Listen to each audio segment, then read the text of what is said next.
Kabocha squash soup. This is a Korean sweet pumpkin. So first thing you want to do is preheat your oven to 380 degrees. So you have two options. You can either microwave this thing, so leave it whole and microwave it for 5 minutes. That makes it easier. But I think roasting it makes a difference. Just be really careful. Okay, so if you're gonna roast it, you're gonna want to cut it into, I don't know what these are called, like little wedges kind of. And be very careful. Ow! Okay. Oh, I forgot to say scoop out the seeds. So you can scoop them out when you cut it in half. And then with the seeds, if you want, you can roast them. I am just gonna throw them out. So make sure you do that, or you can just take them out after.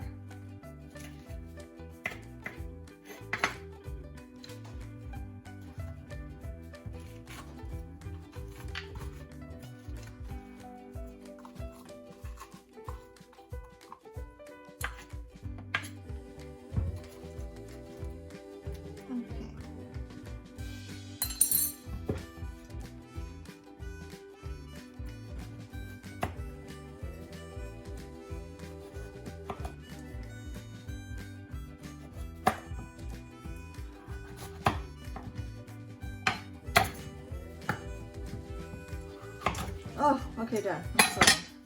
Okay, so put your, what is this, squash onto a baking sheet, pan.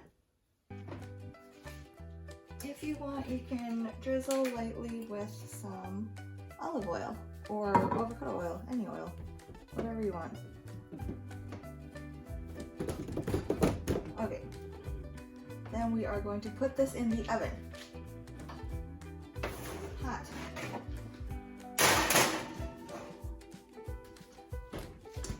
Oh my gosh, so it's been about 30 minutes. I completely forgot about my squash.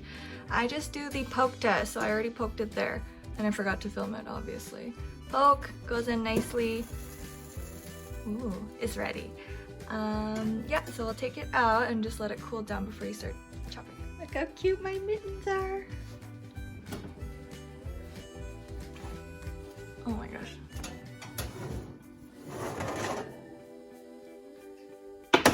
Yay! I always eat some just like this because they're so good. Okay, so once your squash is mostly cooled, you're just gonna gently cut off the skin. Yeah, that's it. Do that.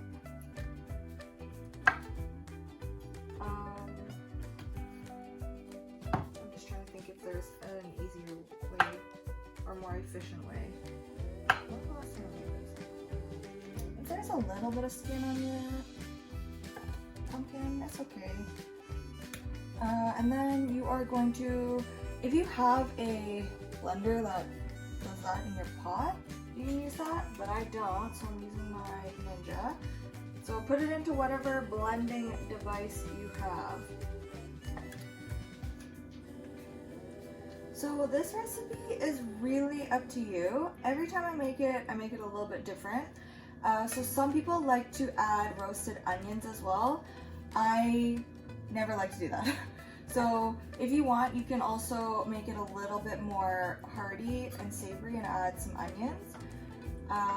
And then for the milk, you can add any kind of milk or broth you like. So I've tried making it with bone broth, blending with bone broth, and that tastes really good. And it doesn't taste like weird, like bones, I don't know. And it just makes it taste really hearty and very flavorful. My go-to is using just regular unsweetened coconut milk, but today I am gonna try with like full fat canned coconut milk, because again, I needed that for, I don't know what, I can't remember, oh, some dessert or something. And now I have pretty much a full can of coconut milk that I need to use. So that's what I'm gonna try today. I don't know how it's gonna turn out, but I mean, it should be good.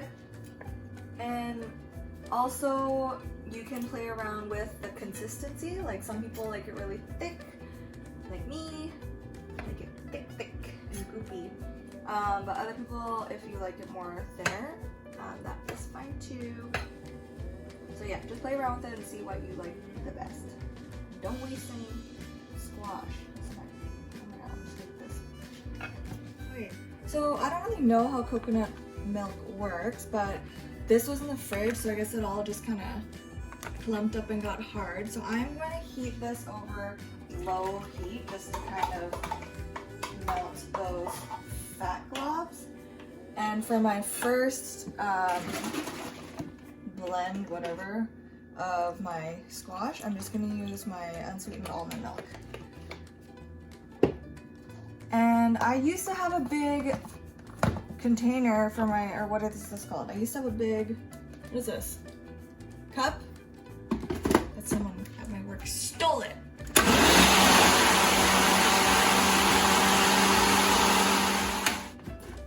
Okay, so that's nice and blended, and what you do with this is just transfer this into a pot.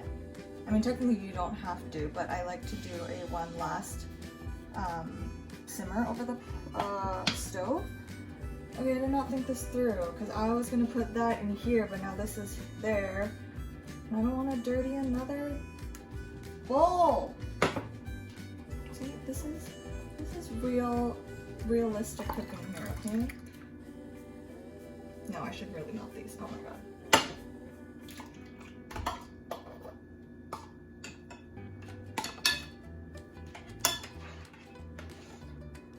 Okay, sweet, that's mostly melted. Okay, what I want to do, put this in here, and then transfer this back into my pot. Yes, so smart. Okay, and it doesn't, I mean, you don't have to be really perfect with this, just because whatever's left in there will help you blend up the squash anyways. And now let's try with the coconut milk.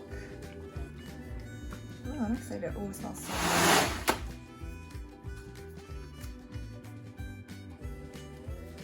so good. Oh, so this one is so much more creamy.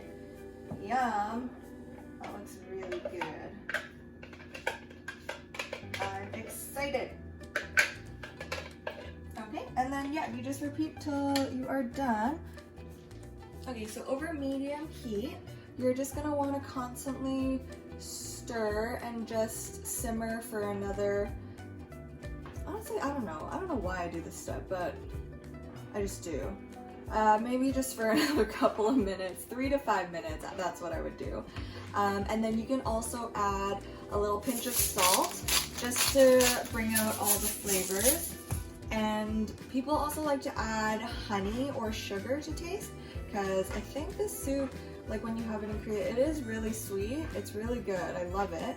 I don't add the sugar because I think the sweetness from the squash is good enough. And yeah, just gently stir. Make sure it's not too hot or else the bubbles are gonna start popping up and it's gonna explode. Can you see that? Oh my gosh, I'm so excited to eat this.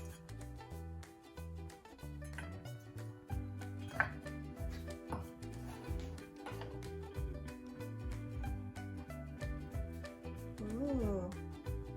The soup is actually really filling. I always make, I'll always make one pumpkin at a time, and then it freezes really well. So I like to freeze it and then bring it for my night shifts usually. It's so good. Oh my goodness, I'm so excited. Yum.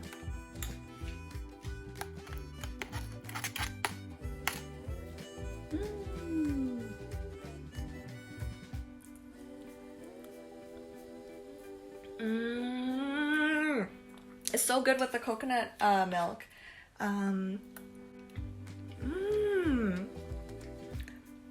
I don't know which which one I like better.